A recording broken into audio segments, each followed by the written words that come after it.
the Conservative MP-elect for the riding of Stormont, Dundas, South Glengarry.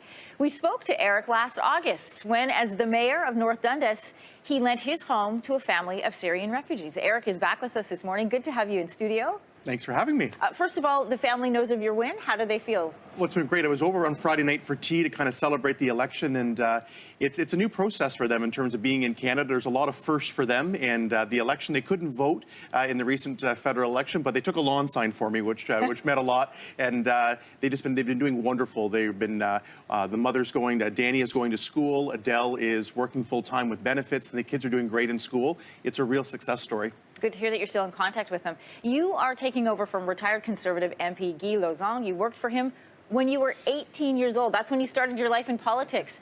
You said, however, that your approach to local issues is going to be different. How? Well, in the sense that I was fortunate, I got elected in municipal politics at the age of 18, and I always say anybody that's serving, that's the best level to start because it gives you the grassroots aspect of politics and a teamwork approach as well. So we've been really lucky in our riding. We're in the Cornwall area in Eastern Ontario, and the United Counties just south of Ottawa. And so we have a lot of issues, if it's agriculture, if it's jobs, and then there's also a lot of opportunities with immigration and job creation as well. So I'm excited to get started. As a member of the LGBTQ2 community, you defended Conservative leader Andrew Scheer for not being direct or forthcoming early in the campaign on issues like same-sex marriage and abortion. Some people in your party are blaming Mr. Scheer that they did not win this election. They did pick up seats, but they did not win government. Where do you stand on this? Well, we made progress. We gained in our seat count, and I think, like I said, we form a national opposition in the sense that we have representation from coast to coast in terms of representation. We came very close in Yukon, which we made some inroads in the north as well. So I think Andrew made progress and deserves a chance to make a pitch to caucus, to Conservative Party members and Canadians as to what we can do different.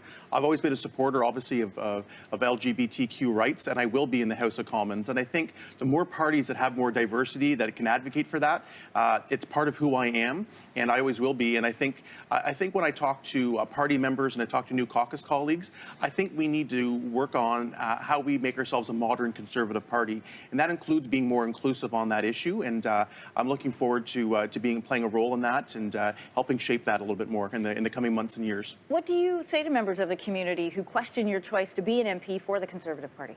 Well, like I said, I've always been in support of rights for equal marriage, for transgender rights and those types of things, and I've always spoke up for those. And I think there's a lot of members in our party that do the same as well. So, like I said, I think every party needs to have diversity in it, have different voices, and I think that's strong for our democracy, and it's good for the Conservative Party as well. It shows we're modern, it shows we're inclusive, and obviously I think after the election result, like I said, we made progress, we went in the right direction, but we obviously need to do some more work. So I think having new voices and different voices is going to help, and I've been a supporter, and I think I know I can be an advocate for that, and again, I think it's good for our democracy and good for the party. Will you continue to support Mr. Scheer's leadership bid if it comes up again? Yeah, well, I said Andrew deserves a chance. I'm looking forward to meeting him. I spoke to him on the phone last week. We have our first caucus meeting Wednesday afternoon, and I want to play a constructive role. I'm a team player, and I want to make sure that we hear what the message was, particularly in Ontario, Quebec, and the Maritimes. So Andrew deserves a chance to make the pitch and say, here's what we need to do different. Here's how we can be a more modern party. Eric, I need to cut you off. You'll have to get used to that as you head to the House of Commons. Thanks so much for joining us. Thank you for having me. All right. Well